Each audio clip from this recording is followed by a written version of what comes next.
You're a news talk radio, right? Do I have to get in the camera? Yep. Your news talk radio. News talk radio is about truth and honesty, right? So I'm like, y'all are blowing it here because truth and honesty is, I'm Pamela Furr.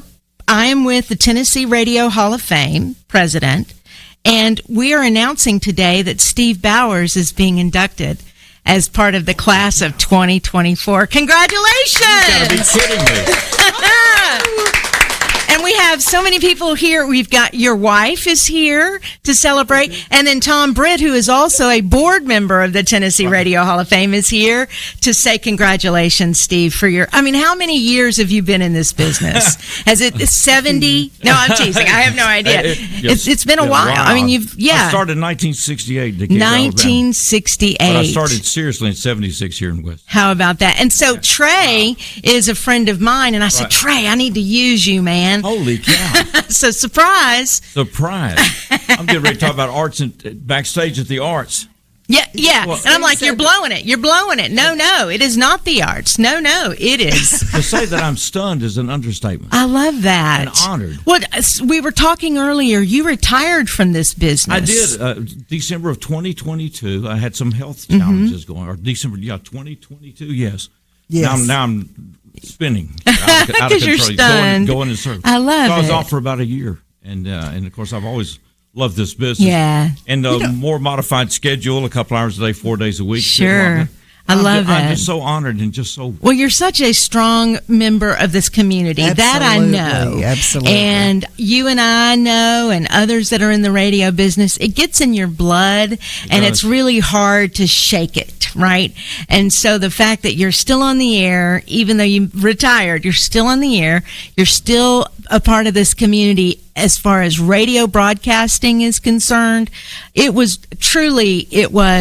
Tom Britt can tell you, it was a vote that we all took pleasure in making. Wow. Yeah, it was He's called the Godfather. I would say a unanimous board decision. It was pretty unanimous. It was real close. Close. Yes, sir. Well, congratulations. I thought because you and Trey work with the Americans for Prosperity, and we do, yeah. Yeah, I know. And so when I saw you in here, I thought, well, that's kind of nice. Well, it was kind of true. It's like, I want to go see what Steve does for a living. I want to see his studios.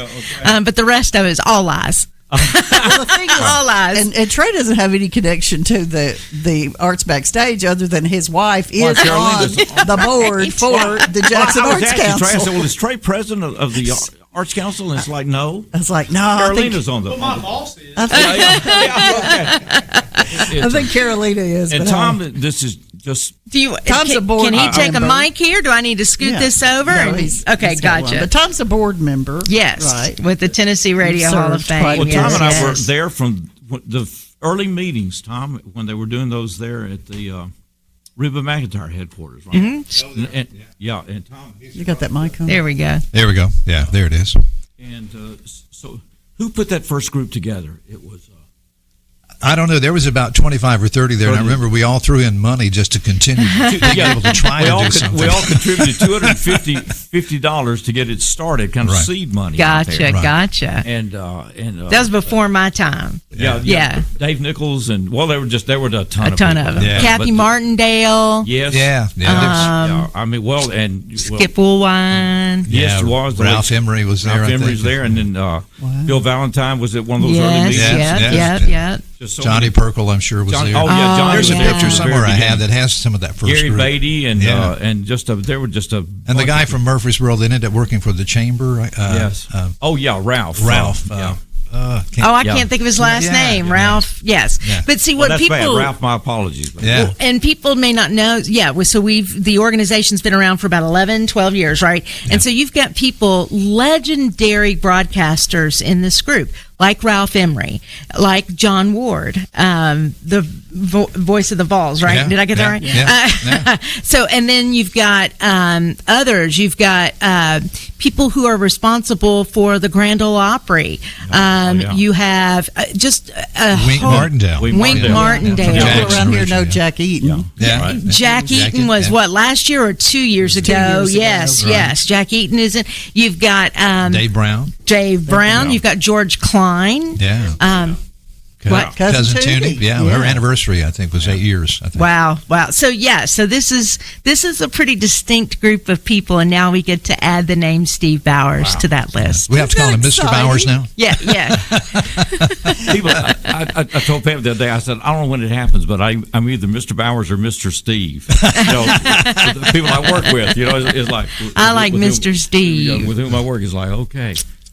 All right, surprise. Well, surprise. Yeah, that's it. Surprise is not adequate. Yeah, that's true. And Trey, that you pulled this off. Really? And I love it. And tell me your name again. It's Julie. Julie. Yes. I loved it because she gave the perfect opening. She's like, well, and I'm like, no, you're blowing it. That way you hear this stupid voice out of nowhere. It's like, who is this person screaming at me? It was perfect. Yeah. Perfect. Because she knew.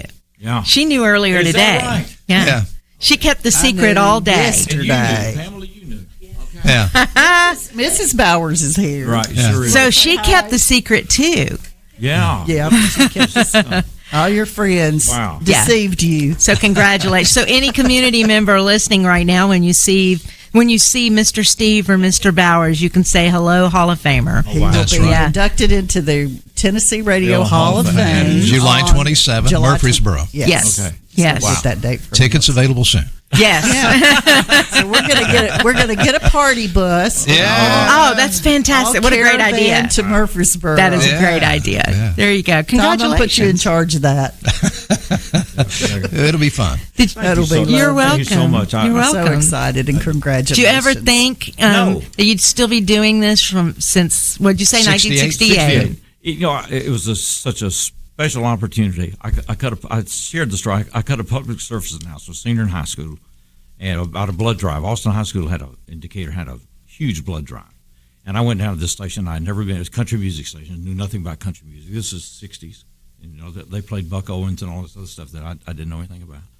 And I went in, and this gentleman they stuck the sales manager with me.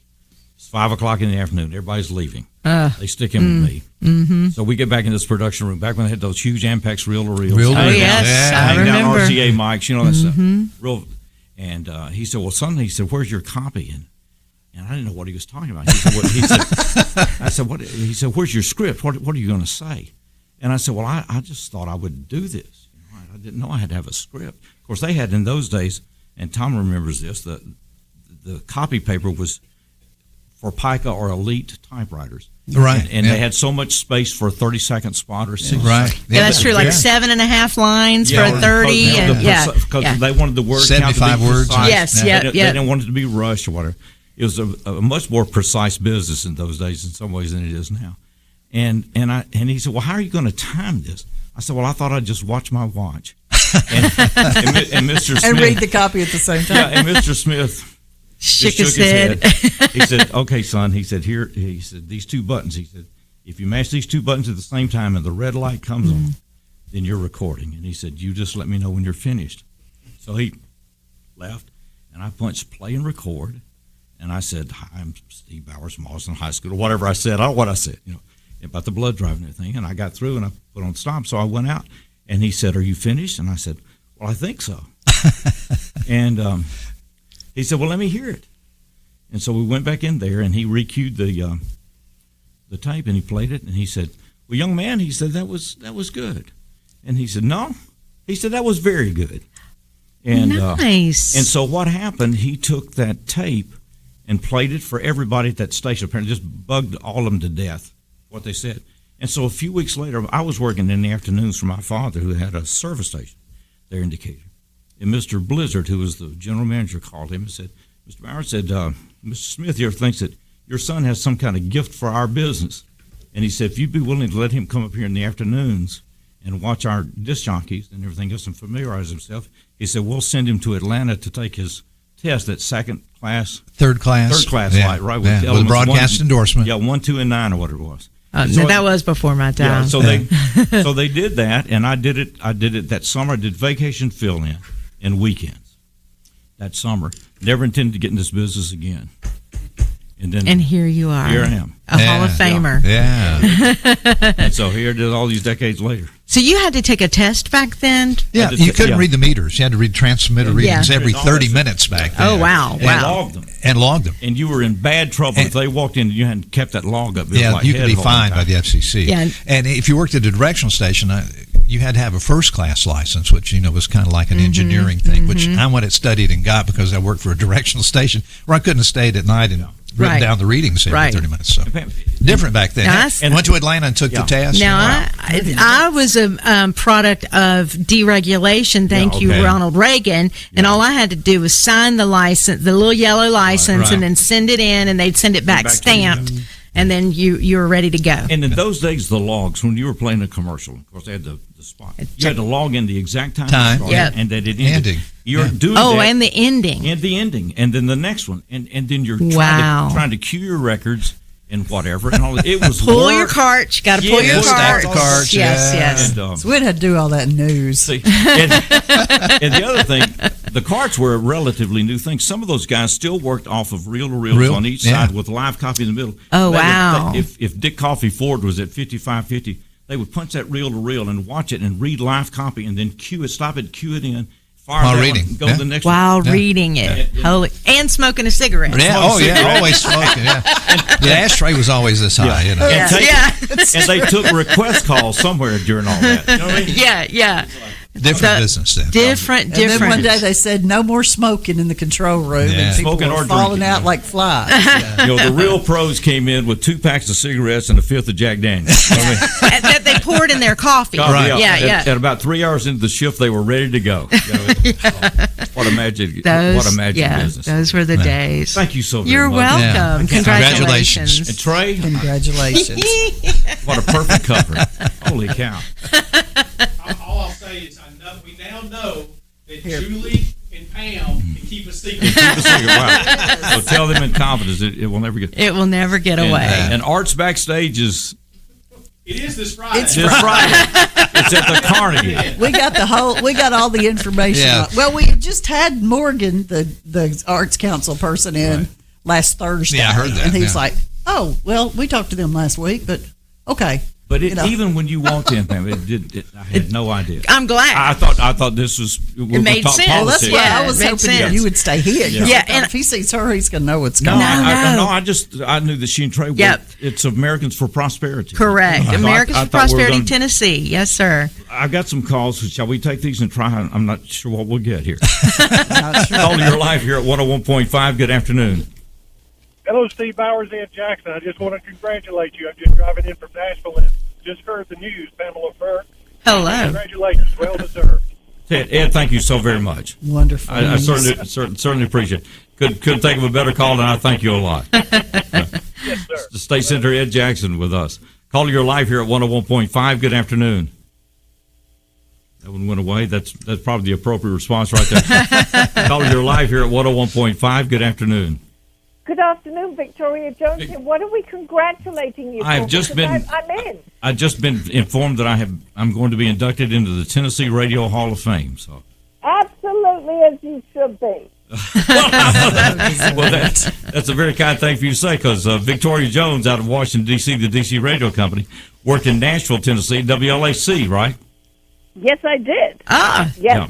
Nice. Yes, I did. Okay. Yes, I did. And I'm so happy and proud. I am so happy for you. You should be. This is I appreciate that so very, very much. Victoria and I have worked together for many years now with talk media news and talk radio news and all that other stuff, and so it's just been a real pleasure. I guess we'll pick up the instability in Great Britain or the fights in politics next week. Is that okay with you? Yeah, because that is only going to heat up, quite honestly. It is. But can you run 2 turntables? Yeah, that's it. Yeah. That is absolutely He it. did 2 turntables and slip cued the records and everything. All that, Right? right. So, yeah. And then potted up to keep getting the scratch on the records right on the air. But somebody asked me what I missed. I said, you know what I missed is Q Burning 45 RPM records. Of course, the danger was, the real program directors told you to never change the speed. You say, I'm going to play this album cut and I'll be okay. So you put it down to 33, and then when you hit the next 45, Oh, yeah. forget. Yes. And they come running in the room. It's like, I told you. Do you remember having to put the quarter on the stylus? Oh, yeah, also? Sometimes let it float. Yeah. Yeah. Especially when the records get warped. You know what I mean? Oh, man. Worn. Yeah. Yeah. So. Yes, and back timing. My God. Oh, yes. Well, Kids Tom- today don't know how to do that. Tom and I were talking the other day. If you had, Johnny Rodriguez who had a record, Riding My Thumb to Mexico, it was 2 minutes and 5 seconds. It was a perfect lead in. I'm 2 minutes out from the news. Grab Rodriguez. Yeah, really. And put him Pull on. down, yeah. Oh, man. That's the only time you'd hear the song, right up to the top of Right the up hour. there. Yeah. Or if you need to go to the bathroom, thank goodness for the Eagles and Lions. Right. Yeah, really. Right. Richard Harris, MacArthur Park. Yes, Right. Stairway to Heaven. Yeah. Well, what Exactly. special memories. Thank y'all. I Yeah. appreciate this. You're Yeah. welcome. I'm honored You're beyond, welcome. beyond words. We'll let you talk to Victoria and find out. Okay. No, we don't want to talk Yeah, about that. No, I want to hear what for you was. Do you think the single most hairy moment you've ever had on the air when you thought it was all going to fall apart, but somehow you pulled it out? Well, it would go back to when you're first starting out.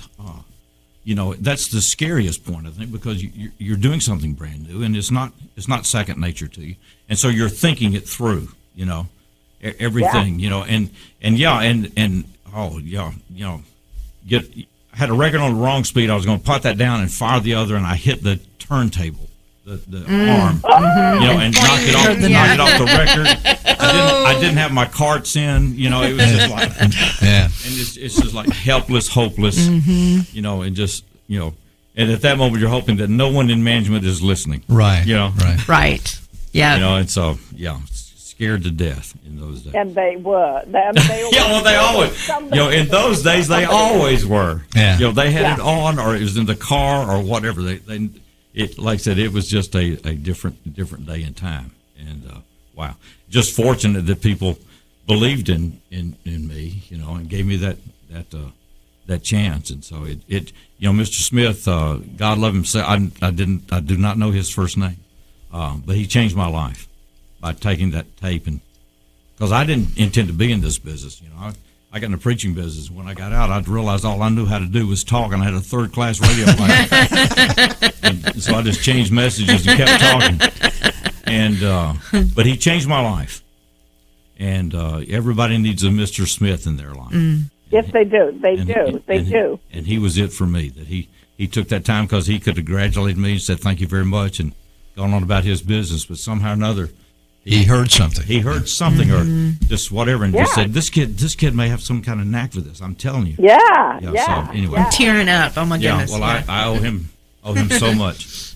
If you're just joining us, Steve Bowers has just been invited to be inducted into the Tennessee Radio Hall of Fame. Those ceremonies are going to be over in July in 27th. Murfreesboro. And the president of the association, the Hall of Fame Association, Pamela Furr, is with us from Nashville today, and Tom Britt. And Tom Britt, one of the founding Pamela board Bowers members. is here. Trey Cleek is here. Jimmy And the Leach is investigator, here. Jimmy Leach is here. He knew about it too. Wow. The investigator can keep a secret though. Yeah, we kind of had to tell a fib to get all these folks in here today. Y'all did so good at that. I mean, so good. Well, let me punch this call up here. Call your live here. I'm sorry. Listen, Victoria used to. Oh, I'm sorry. Yeah, I may have just cut. You're a little Victoria excited, Jones. I think. Yeah, it's almost like You'll learn this business one it's day. almost like the first time when you put the record on the wrong speed. I don't know what I'm doing. He's a cool cat. Call your live here at 101.5. Good afternoon. Good afternoon. Yes. You started out in Lexington, didn't you? No, that was. I did my first news work at Lexington, starting in 1977. And that's how I got into it really seriously. It was when I became a news guy. That's how I met the word for Ben Enochs. Yeah, at WD. Yes. Yeah, WDXL. It was WDXL AM and FM in those days. The Enochs family. Yeah, the Enochs family, and of course Don still owns it. And Yeah, But Gordon Vessel was the morning guy there, and Carl Carver was Yeah, he was. on at night. Yeah, it was C.C. Carl Carver. Yeah, and sure Yeah, did. when I came from overseas, when I got out of the military, I worked at Armed Forces Radio, and they hired me to be a DJ for a little bit. Okay. Yeah, and I was told you'll never be a Steve Bowers. That's great. That was good. But anyway, I knew you kind of grew up around Lexington and stuff. So. Yeah. I was. I moved to West Tennessee in '68 to go to Freed Hardeman. I started in Bolivar. Bill and Nancy Morrow gave me my first full-time radio job at WBOL, and it was WVST in those days, the FM down there. And through that met Ben Ennis, who was part owner of that, and went to work in Lexington doing news, which is how I met Tom Britt. And I told people I worked Lexington, I worked Adamsville, I worked Milan, Selmer, Savannah. And I said, all I want to do is get to Jackson, beat Tom Britt. Because when Gary... Yeah, who was it? Go ahead. I just thought I'd bring the memories of Lexington back. Yeah, well, it was a life changer for me. It sure was. Getting into the news business was a special gift in those days. And every station, when I went to work in Jackson in '83, every station had full-time news people. Yeah. And you don't find that they anymore do not at all. exist anymore at all. No. They sure don't. It was right place, right time. Yeah. And talk radio. I really miss C.C. Carl Carver, though. Yeah, he was great fun. Great fun. He And was one of the guys. yeah, now. sure was. I appreciate the call very much. Thank you. Appreciate sharing the moment. Let me catch this here. Call your live here at 101.5. Good afternoon. Nobody more deserving. Well, I appreciate that very much. Well, I was thinking of myself a little too. I'm wondering. No, I'm kidding. I'm happy. You are the guy. I mean it. And Well, that man that heard something in you, I've been thinking you ought to go do it with me one day. well, I'm just gonna hang on. I love you guys. What you put together, man. Take care. appreciate it very much. And I appreciate the call. Thank y'all very much. I guess we're supposed to play some commercials. Yeah, pay the bills. Yeah. We probably skipped 3 spots. Yeah. And No. thanks to Victoria Jones. I'm sorry I cut her off. I'll have to apologize. I said I just got Excited. Fumble figures got excited. But thank y'all. You're welcome. Wow. You're welcome. Congratulations. Congratulations. Thanks. What a Yeah. stunning day. Steve Bowers, Julie Cook with you, and this is the Primetime Drive at News Talk 101.5. Hey there.